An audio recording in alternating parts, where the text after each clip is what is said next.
I'm Realtor Deb Tomorrow, and this is At Home in Bloomington, brought to you by Karen Russell, Ruoff Home Mortgage. We profile the people, places, and resources that make Bloomington, Bloomington, and help you live your best life. At Home in Bloomington. Hello and welcome to At Home in Bloomington. I am your host, Realtor Deb Tomorrow, and I am joined, as usual, by the lovely Miss Karen Russell, best damn lender in the state of Indiana. Hello, Karen. Hey, how are you? I'm good. How are you? I'm doing okay today. So usually we have a little game that we play because you don't know who our guest is, and so, Right. you know, I have some sort of really cute intro, whatever. Oh, always super cute Super intro. cute, Yeah. right? Okay, no hiding it today because you know our guest. Yes. So we're just going to go right into it because I think we've got a lot of good information to share today, too. So I'd like to introduce Cheryl Smith, who is the owner of Consider Done Transition Services. She was Marie Kondo before Marie Kondo was cool. I love it. Organizing guru. You were on my last podcast once? I think twice. Okay, I think so too. I think it was twice. And I remember one time I had just, because this has been about 3 years or so, Yeah. I had just heard of Marie Kondo. I've Right. never read her books or anything, Yeah. but and I remember kind of asking you about it, and you're like, yeah, you know, there's some valuable stuff there, but now that's kind of blown up. So you kind of do a lot of the same stuff, and then you do a lot more, and you Yes. also, Yes. you know, communicate maybe a little bit easier. I know. with I people. don't need a translator. You don't need a translator. Yeah, with me, I don't need my translator. Exactly. And, you know, I don't know. I know there's have you seen the TV show? I have, because I wasn't up to speed 3 years ago. Okay. Like you Yeah. may have heard her name, and then everyone kept talking about it, and I thought, well, we've got Netflix. Let me just take a look. And then I binge watched Oh, the 8 episodes. Yeah. okay. But So let me ask you this question, because I've known Cheryl for quite some time now, and I feel like, and I guess I have to ask your opinion on this because I have no basis for comparison, except that I feel like she has a lot more compassion than probably Marie Kondo does. I would say so.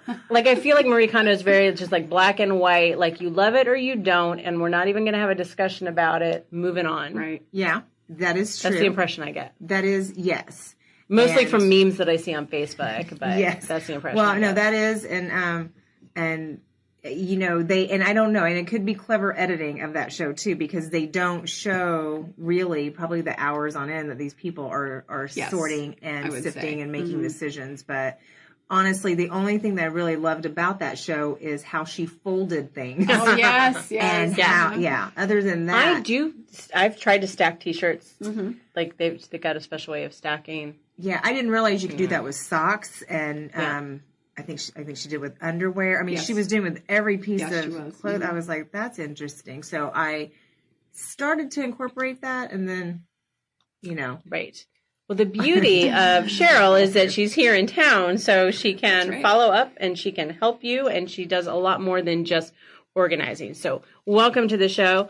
Why don't you tell us, do you have like a 30-second elevator speech about when people say, what do you do? Sure. And before we start, we have to give a shout out to Karen, because yes. Karen, Yes. why? because just earlier today, I won the gift card to the Container Store. Yeah. Yay. Yeah, Cheryl was Super doing a excited. promotion Yes. on Facebook. If you followed and you shared a post and you tagged someone. Yes. So I have to note, Yes. I tagged Side Karen. note. I thought, I'm going to win this. I share the post, I tag Karen, and then Karen comes along, does the same thing, and wins. Yeah. Yes, and Because I what the tagged you. listeners didn't know is when we got here before the show, and I had asked if your nonprofit, Silver Lining, if you guys had like an office space, because I was going to donate that card to you guys so that you could get the items or get the Yeah. containers or whatever to hold supplies and That's so stuff. nice. Silver Linings Rescue is our nonprofit that we help senior But people yeah, I and was senior super pets. excited that when you tagged me on Cheryl's post, because I hadn't seen it yet, and I was like, "What? I won something!" Yeah, So so thank you. congratulations. And thanks to everybody who was liking and sharing and continue to do so, because, I mean, we all, even Deb, and, you know, that shout out on Facebook really means a lot to all of us. You know, it's a great way to share the knowledge with everybody. For sure. So let's see, my elevator speech, you know, Consider Done Transition Services. The bottom line, making transitions easier for you. We do anything we can to help you with that transition. That transition can be organizing. If you're redoing a bedroom or redoing a kitchen, we can assist in that process. We work alongside you. We're not that group where you call and say, hey, Cheryl, could you come in and do my kitchen? Well, we kind of need to do it together because we want it to set up. Same thing with moving. We handle moving services from A to Z, from helping you downsize, pack it, move it, unpack it, make your bed, get the coffee. I mean, we don't leave until the boxes are done, even if it takes us a couple of days. And because funny story, we had to reschedule this recording because you were in the middle of a move in the pouring rain. Yes. And the tornado that was just south of Bedford. It was. There was a tornado warning, and you were down there too, and you were texting me, and I was like, it's okay, we can do it next week, it's fine, because I know you don't leave until it's done. Yeah, we definitely, I think it was 6:00 before I got home that night, but it's fine. This was a great couple, and I just wanted what's best, when you're, most of my clients are seniors, but we cater to everybody, but, I am a senior move manager, and those people don't have family around and don't have somebody to help them sort through things, or their kids don't have time. So for us to be able to do that, get the boxes out of the way, get them settled at least for the night, and then we went back the next day and spent another couple hours. And to finish the whole move, we're at their house this week and next week getting it cleaned out, and then getting it cleaned, and then it goes to the new owner. So we do it all the way from beginning to end. And a lot of things sprinkled in between there. So really, we're just trying to make transitions easier, whatever that is. If it's the loss of a loved one, if it's somebody having surgery, a new baby in the family, or, there's a lot of reasons we transition, and it can feel like the weight of the world. It's always hard to put in a Facebook post when you finish your spiel, walk through their house, tell them what you can do, and then they go, oh.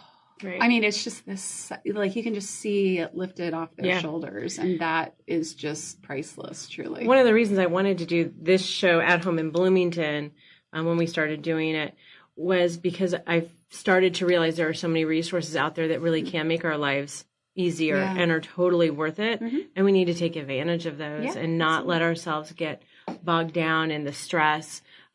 So one of the questions is, how do you start if you've got a project and you can you've probably got checklists and things like that help people? Yeah, we're working on, it's a hard balance between the checklist part and the heart part, and I think I mentioned before, I was an educator for 20 years. I was a teacher and a principal. So a lot of it comes naturally because, I have my kids, and my grown-ups are like my kids again. Right. They just need a little direction because they've never been there before. So the first thing I always offer is a free consultation. I've been driving all over. I've had more calls from Columbus and Indianapolis. Wow. I've been over to Terre Haute. I just, like you said, I think the need continues to grow. So we just go and meet each other. Like, I really feel they just need to connect with me. Most people kind of feel like I'm their granddaughter, or there's just a connection. And I appreciate what you said about Marie Kondo, because I don't mean this mean, but she's a little cold. It's clinical. It is. And maybe that's just who she is. And that works for her. Right. But my people are looking for more. My people. Yeah. My people. You become one of our people. That's right. And once you're in, you're in. Right? We're always being. Yeah. Like, I could play bridge at Meadowood. I've got a lot of space over there. Yeah. Right. But we walk through the house. First of all, we just talk. Hey, tell me about your kids. Right. What prompted this move? And we just talk, and usually it's over coffee or just something very casual. And then they want to walk me around the house with exactly what I need to see. What's behind door number one? I want to see, when they say they have a 4-bedroom house, does that mean 4 bedrooms that are packed to the gills? Right. Or is it 3 bedrooms they don't use in one? So while we're walking through the house, I'm taking a lot of pictures, a lot of mental notes, asking them always, what do you love? Like, what in this room has to go with you that you can't part with? And they're drawn to certain things, and it's usually not a lot of stuff. Like, it's not so much it doesn't fit into their place at Beltrace or Meadowood or Gentry Park, or even out of state, because we don't just do local moves. Oh, wow. We've moved to LA, to Texas, to Oklahoma, to senior move managers from here to every corner of the U.S. and overseas if we need to, because we're all over, we can work with people. So you connect with you're a senior move manager, and we're going to talk about that accreditation. Yeah. And then you can connect with people, other senior move managers to kind of bridge Which the is gap. Great, because we all follow the same code of ethics, and I feel really comfortable, pairing with somebody. So the first visit is usually I don't even put a time limit on it. I tell people an hour to an hour and a half because it really does take that time. And then when we sit down, we can talk about what they need. Like, where are you feeling stressed? Where can I take it off? And then when I can talk about once I hear what they're needing, like if it's donation, or if they'd like to have an auction, because I do use, a lot of auctioneers to help with things. So really, then I take all that information home after a big hug. I think I hug everybody before I leave. Right. And the dogs love me. I do have a lot of dogs and cats like to sit on my lap. Yeah. And of course, that's like a test, right? Yep. Like the dog's got to like you, and it's fine. I love them. And then I put it together, and I put together a proposal. And mine are probably a little detailed, but I like that because people like to know that we're going to do this first, and then we're going to move to B, and then we're going to move to C, and I'm going to bring all the boxes, and I'm going to bring all the paper, and this is how we label the boxes. And Karen wants to move now just so that she can have a plan. Just the idea of having it, it's all, written out or right in front of you, and you can check. I like checking things off my list. It is marking nice. through it. Yeah. I'm done. And sometimes I will put something on the list, even though I just did it, and it's just so I can draw the line. Oh, I do that every day. Absolutely. Every day. Yeah. But when I was helping Eurus's mom move from Pennsylvania, and she didn't have anyone out there to help her, and her husband had just passed away, and we were trying to kind of help from long distance. I was so stressed out about it, but I kept trying to. I had a little bit of a written checklist, but then I would just say to her, we're just going to do these 3 things right now. There's 20 other things on our to-do list, but we don't need to worry about those. And so that's when having a written plan, it's like number 20, I'm not going to stress about it right now because it'll be there. I'm going to stress about 1, 2, and 3. Yeah. And that I don't know if it helped her, but it helped me. No, it's perfect because when they see that whole, being a realtor, you both see people, they have this big house and all I can think about is, my kids need this. My kids want this. They don't want that, and this list gets, like you said, in their head. And I always bring them back. I'm like, okay, we need to talk about the only things that need to go with you to your new place. Right. And that includes too, I guess, I do a lot of floor planning too. So if people are looking for floor plans, I draw it out and we put in your furniture that you want so that when it gets there, it's not too much or too little. So that's a real important piece. But if you can just keep bringing them back to the next step, it's like, let's just get you moved and then we'll talk about the house and then we can get it staged and then we can work with the Right. And when you can do that, just like you said, it's just like teaching kids long division.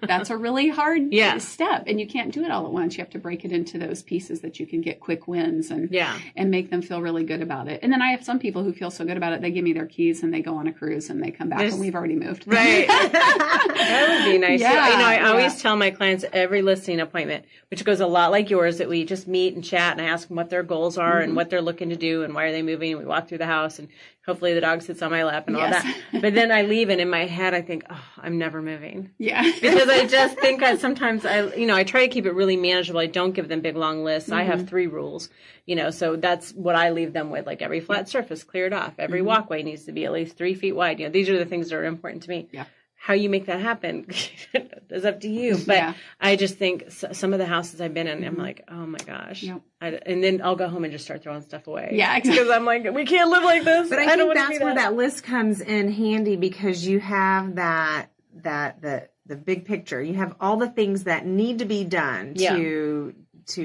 get to your final goal. Right. Yeah. Right. And I think when you're sitting there thinking about, this child wants that piece of furniture and that. Right. Then you're like overwhelmed and then you just sit back down and go, okay, I'm not going to deal with this right now. Yeah. Right. I'm just going to, I'll think about it. Or some people just stop and do nothing if you don't give them that. Do you know what I mean? They just look at you like a little deer in the headlights and like, I don't even know where to start. And I'm like, it's okay. That's why you hired me. Right. And then I'm crazy behind the scenes, but that's okay. I'm kind of used to that. And I have amazing employees. I have a couple. I have 5 part-time people now and have hired another professional organizer because that seems to be growing. Love Marie Kondo or not, she's kind of sparked a lot of joy and people wanting to declutter. And so that's part of it. I mean, I'm a huge advocate. Do it now. Do it now. I think I should write a book called like Decluttering Through the Decades because you don't have to wait till you have to move. Yeah. And I think as our demographics change as a whole country, I think I heard a statistic in 2030, all of the baby boomers will be 65. Everybody who's classified as, I know there's some give and take. Yeah. I mean, this is just really starting. As much as we think it's been going on, we're just getting into the, you know, the demographics of people who've held on to things and who, you know, were prosperous in the 80s and, you know, loved their Tell City furniture and their 6 sets of china, and their kids look at them and they go, So let's talk about that, because that's a huge thing. And I actually have made that note. How do you, China? My mom, bless her heart, you know, she lives in Texas and they've got a lot of stuff. And she's recognizing that she should probably do something, and she'll bring stuff, and if they drive up here, she'll load it in the car. But then she'll say to me, I don't care what you do with it. You can sell it. I can't do that. Right. I need to know that I gave it to someone. Yeah. But then what you do with it, I don't really care. She doesn't ask any questions anymore, you know, but then I can't bear to. I've got her china, and it's like I forget that I even have it for Christmas dinner.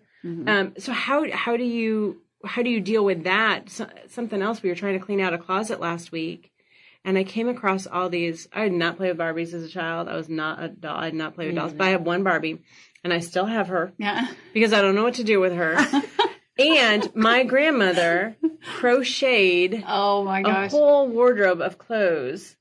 I'm with you. Completely 70s, bell-bottom pants and mini dresses and all kinds of stuff. Oh, yeah. And I'm like, what do I do with this? Nobody wants it. You're going to donate it to the Mathers Museum, and they're going to put it in that. They're going to put it in that 1970s home display. You are freaking brilliant. They're going to put it in that little, maybe they'll add on and put like a child's bedroom or. I am emailing that lady. What was her name? She's a guest on our show.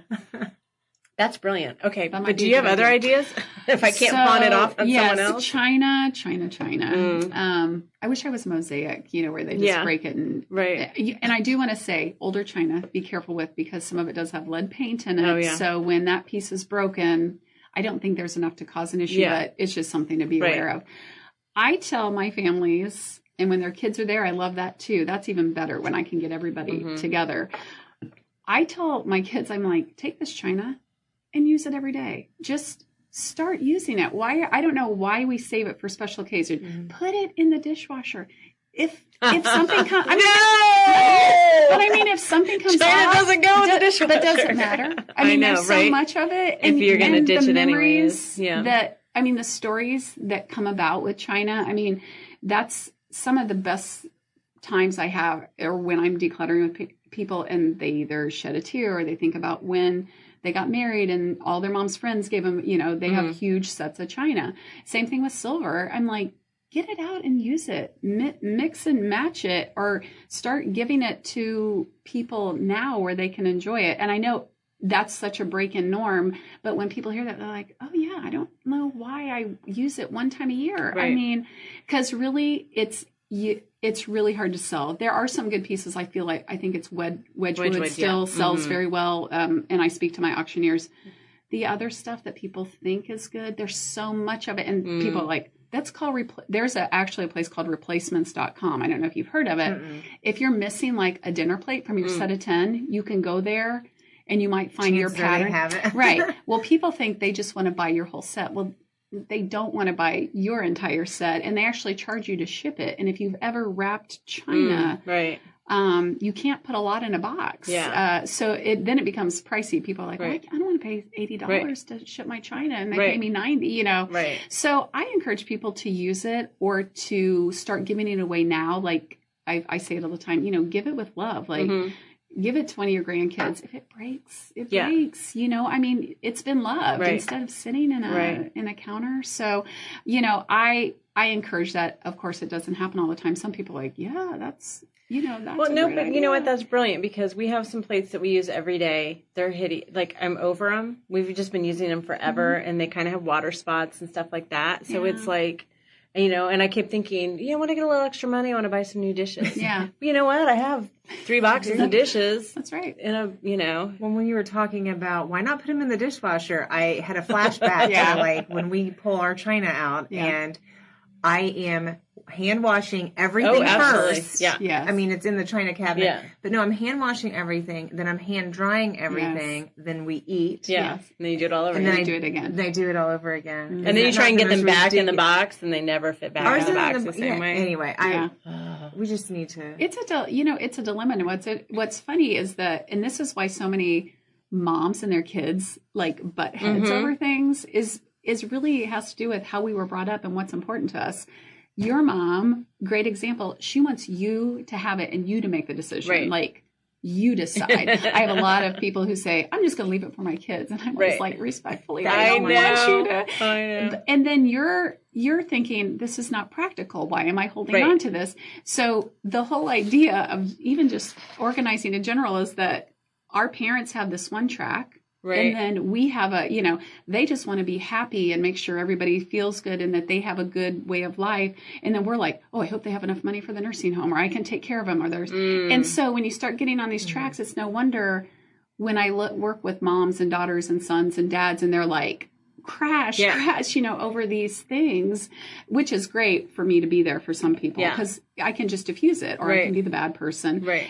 And that is such a joy for the kids. They're like, I'm so glad you're doing that because I couldn't do it. But it's deeper than just the piece of china. It's that where they come from and what it meant and how hard they had to work for those. And now we just don't really understand the value. I mean, that could have been, a lot of a paycheck, exactly, to do that. And it was just special. And now, to use it every day. But for you, that's a labor of love to put that out and just have regular dinner on it and enjoy it. It's beautiful, right? It's beautiful. It reminds me of at one point in time, I was a book hoarder, like a lot of I had tons and tons of books, and I was moving, and I was like, I can't do this. I can't. And I really kind of had a conversation with myself about how these books were not really fulfilling their purpose in life because they were just sitting on a shelf, and I had already read them and probably wasn't going to read them again. I mean, there were a few I ended up saving because I might read them again.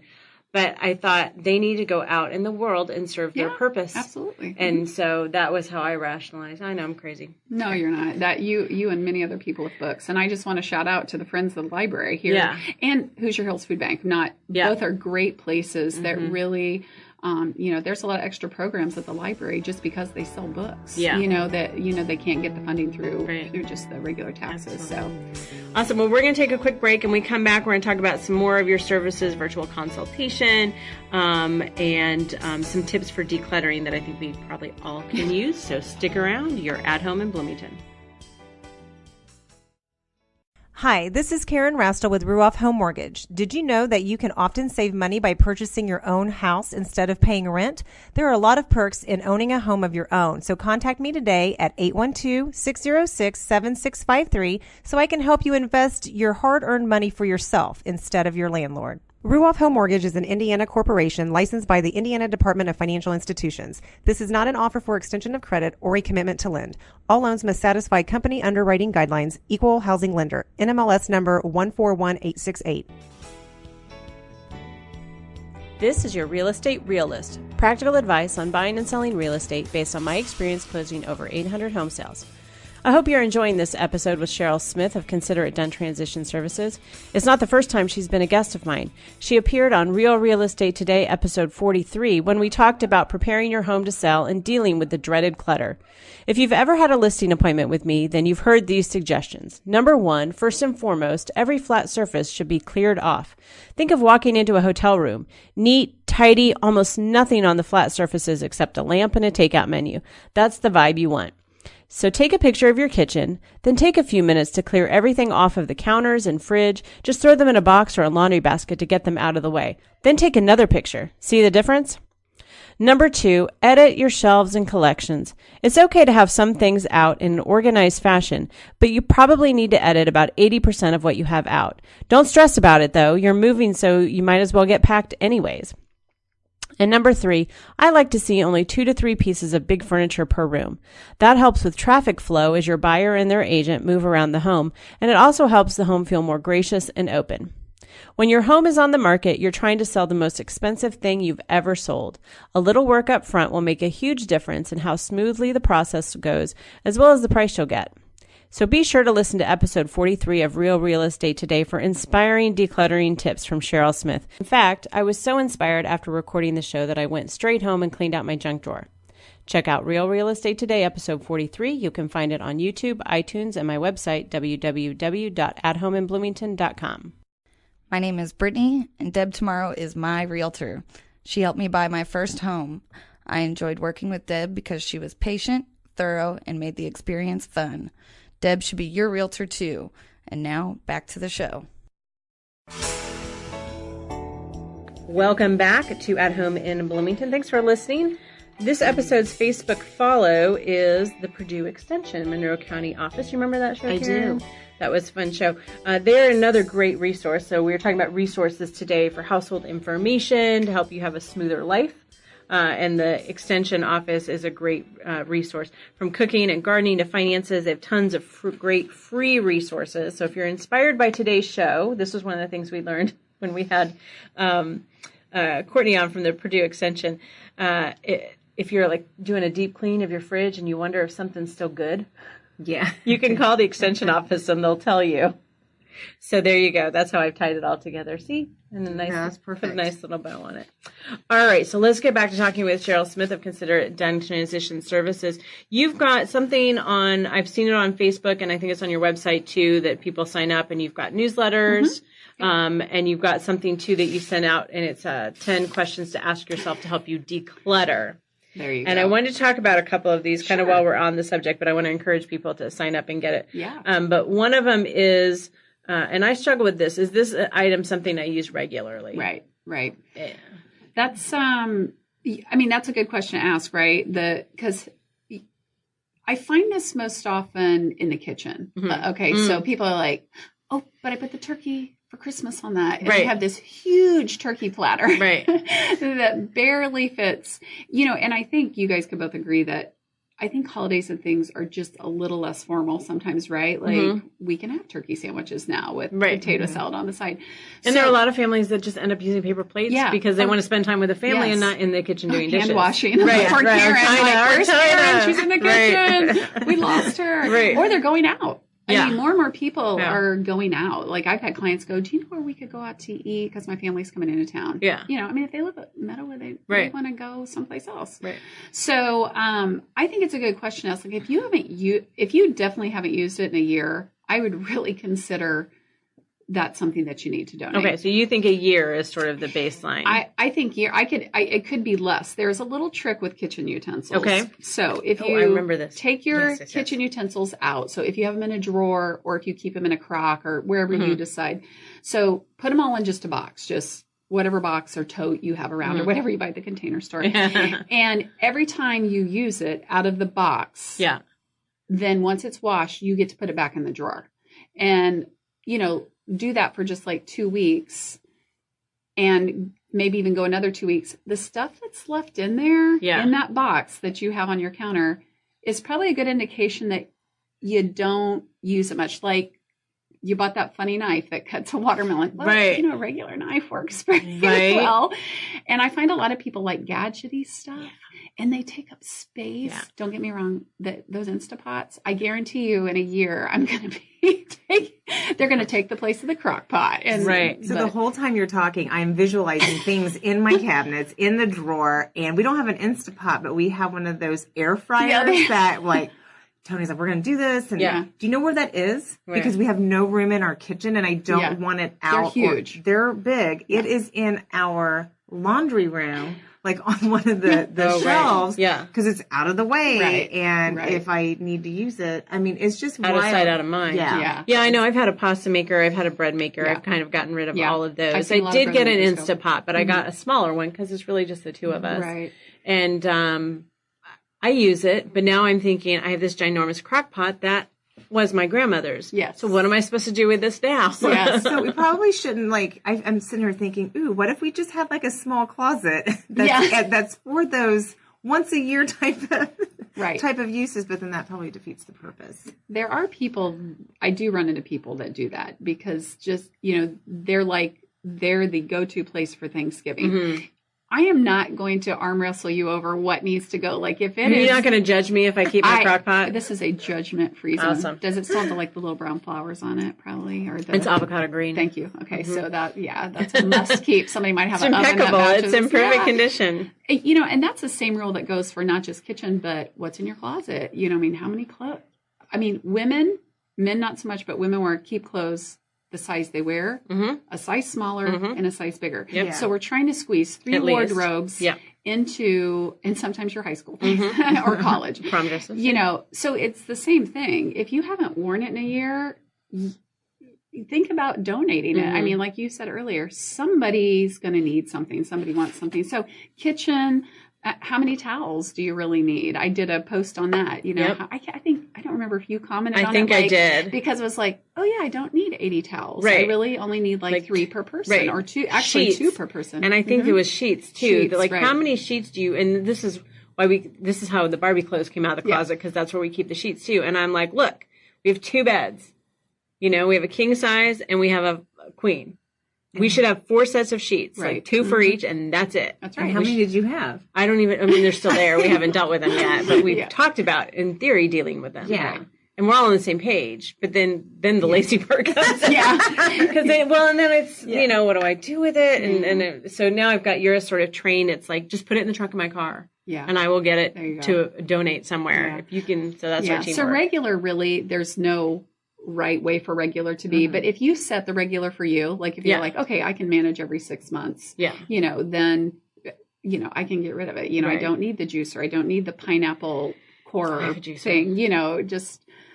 So, I mean, it's really, you have to decide what the regular is, but I'm going to ask you that. I'm like, so when's the last time you used that, Deb or Karen? And you're going to like either roll your eyes or look around the room like, well, use it for Thanksgiving. No, I love that. The kitchen tool idea. I definitely love that. One of the things I had heard years ago, I think I've probably mentioned to you before, about closets, and I shouldn't even say it because I don't do it myself, but they say like January 1st, you go into your closet and you turn all your hangers around the other way. And then when you wear it, you can turn it back normal way. And then that, you know, you can kind of gauge what you're wearing and what you're not.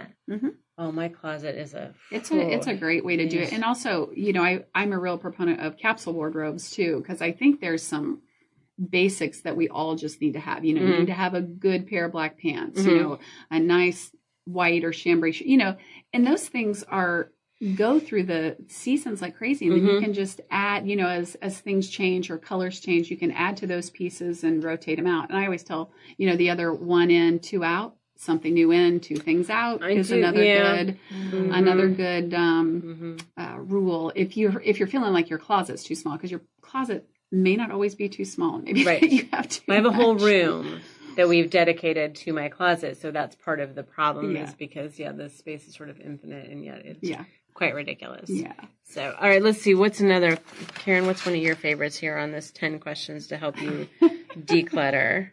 Am I holding on to this because I think I should love it?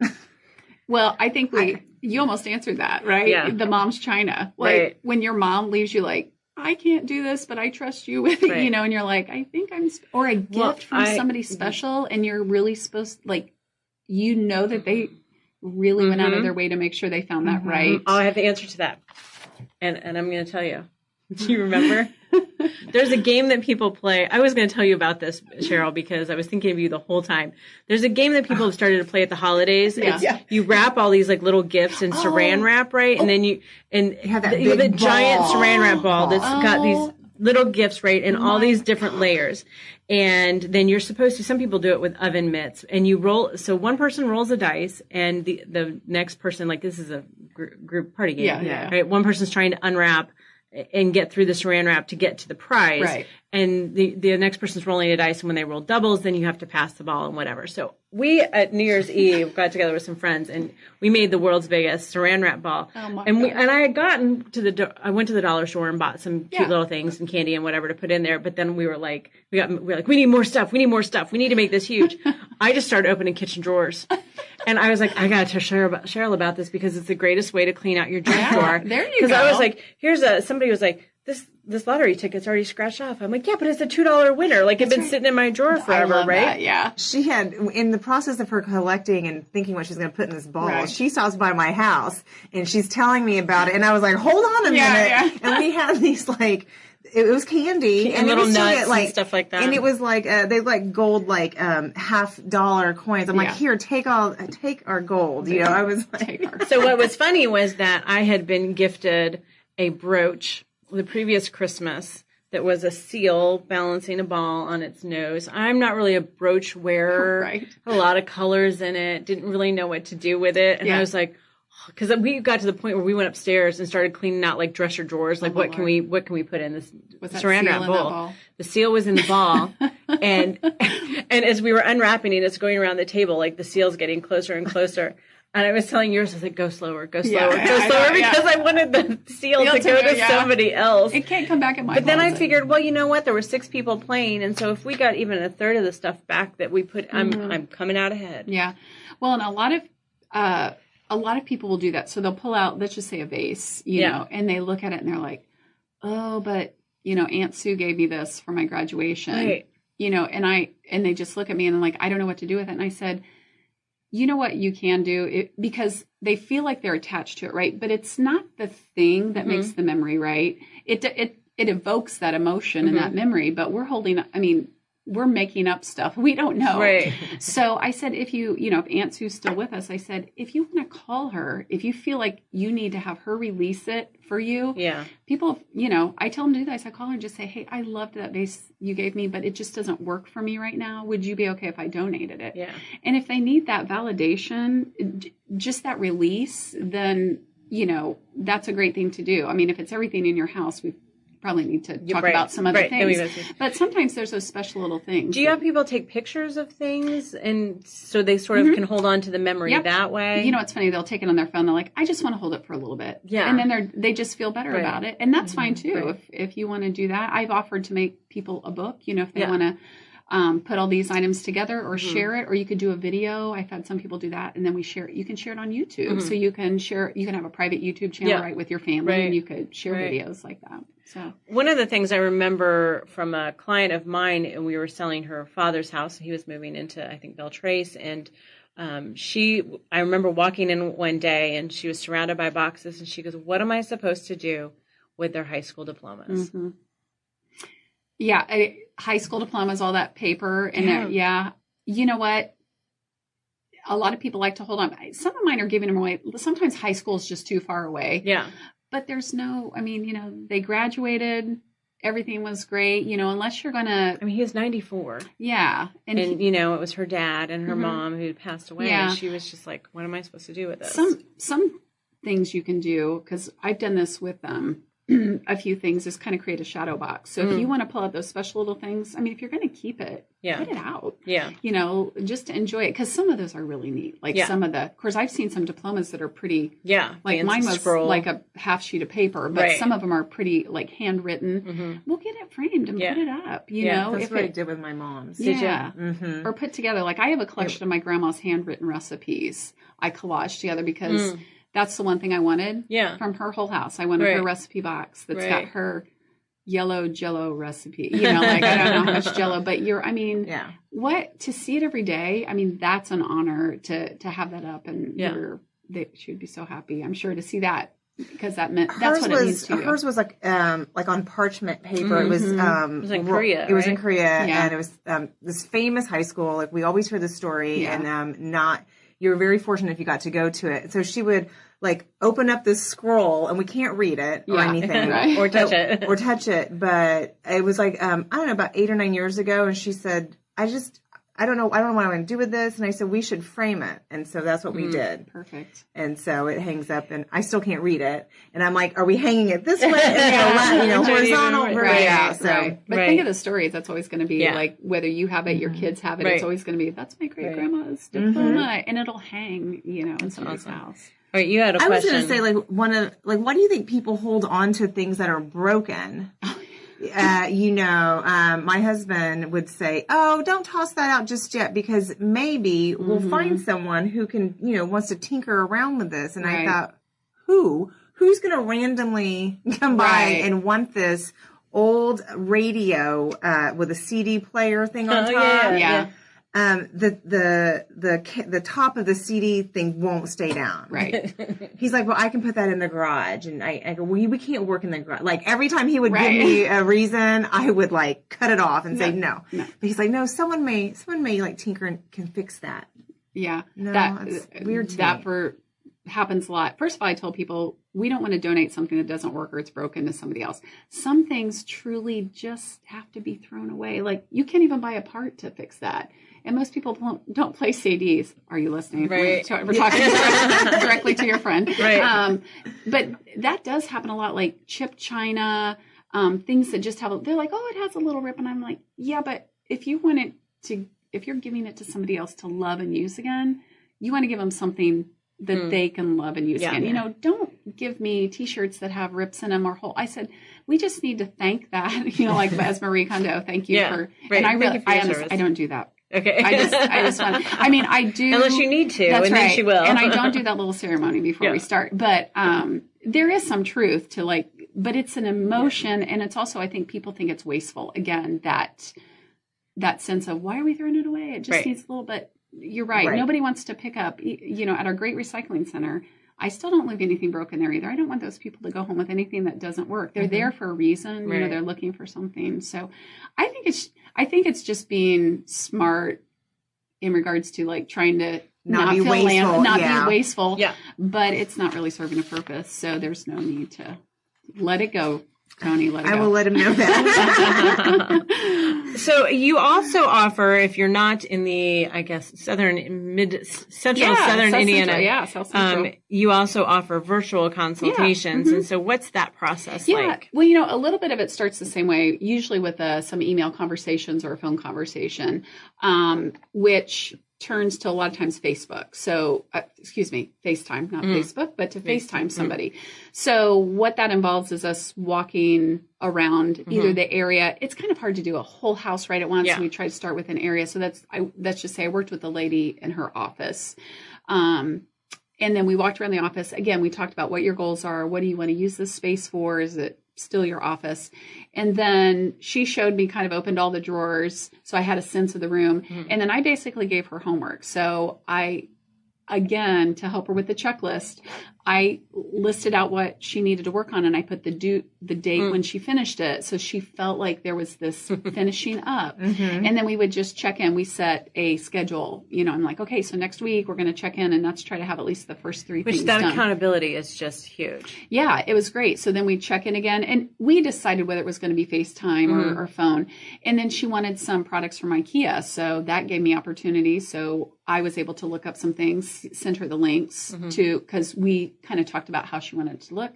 She was able to go to the closest IKEA, and her husband installed it, and bang, she's got a new room. And, you know, so we can do whatever. Again, I think you nailed it. A lot of times I feel like I go and I'm a cheerleader. I'm your coach. You know, I work beside you. I mean, I'm going to lift the same dirty stuff you are, and I'll get on my hands and knees and clean out under the sink before we put stuff back in. I mean, I want to do it with you, because when you're in there getting your hands dirty and doing it, I think it means because when you go back and look at it, when you've cleaned a drawer or something, and do you ever keep walking past it? You come back and you just open it and you look and you smile. Yeah, exactly. When we had Cheryl on the Real Real Estate Today podcast, I think that night I went home and I cleaned out my junk drawer. You did. I remember that. And I made like these little trays just out of like some cardboard and stuff. Which worked just as still there. Yeah. Still there. And I still open it up, and I'm like, I can open it, and the pens are still there. Yeah. Although my husband, yours was like, what, you're going to throw these pens away? And in my head, I'm thinking, we need 4 pens, 2 for you and 2 for me. That's how many pens we need in our house. And if we need another one, I'll just run to the title company and get one. Yeah. So you can do some homework, you know, I mean, it's still the same process. And I'm just finding that people just need that emotional support, and just to know that I can fall back on Cheryl or her team. They're going to be there. They're going to catch me. They're going to make sure we get to the end. And, you know, some weeks are good. And then some weeks, you know, you don't feel well and you don't get to it. It's okay. We just move it around. Like I said, it's a no judgment. It's you making progress. And I always celebrate little wins. Little wins are always, you know, start with a drawer. Set the timer for 5 minutes. Do it for 5 minutes. You don't have to do the whole house. Yeah. You don't have to Marie Kondo every little piece in a week. And I know it seems like that happens. I would love to know the whole span. I mean, you're right. The editing and throwing it together for a show on Netflix. I've worked with some people a year. Yeah. Getting ready to move. Yeah. And those kind of things. So it does happen. You need time to do it. But. What's the best way for people to find you? Well, they can always, Facebook's always good. If you're a Facebook user, I'm pretty easy to find at Consider It Done Transition Services. My phone number, you know, I have a lot of people call 765-208-1493 or some email. I love some mail, or you can check out my website and at Consider It Done IN. I had to put the IN for Indiana because somebody else had Consider It Done. Amazing. Right. So it's consideritdonein.com, and you can see some more information, and you can sign up for the newsletter, or you can send me a note there as well. And you've also I've got some podcasts on there, so got people some can listen to podcasts that. on there. I'll probably, I'm trying to figure out how to do those again. I'd love to try to focus on, just the transition part of life. Yeah, there's a lot of things that we offer in regards to, home inventories and floor planning, and I've even done some end-of-life planning for people. I do a lot with, I'm a dementia-friendly business, so I do a lot with Dana over at the Alzheimer's Resource Center at IU, because that's just a growing number of people doing that. Awesome. So call us, and, if we can't do it, we will get you a resource and point you in the right direction. That's what I like, resource for resources. That's right. Awesome. Well, thank you so much for joining us today, and I hope that people will consider it done. Yes. Great resource here. Yeah. Thank you so much, Deb and Karen. I appreciate it. And thank you for listening. We'll be back with another episode. You're at home in Bloomington. Got a show idea? I'd love to hear it. And be sure to contact me for all your real estate needs and questions too. You can email me at deb@realrealestatetoday.com and follow me on Facebook at Deb Tomorrow Realtor. To contact Karen Rastel for all your mortgage needs, call 812-606-7653 or log on to ruoff.com and go to the Bloomington Center. Thanks to all the Bloomington people who make production of At Home in Bloomington possible. Special thanks to superstar producer Rachel G. Gregorio, digital guru Cynthia Hogan at Monster Digital Marketing for website design and hosting, and video genius Wes Lasher in the production house for engineering the show.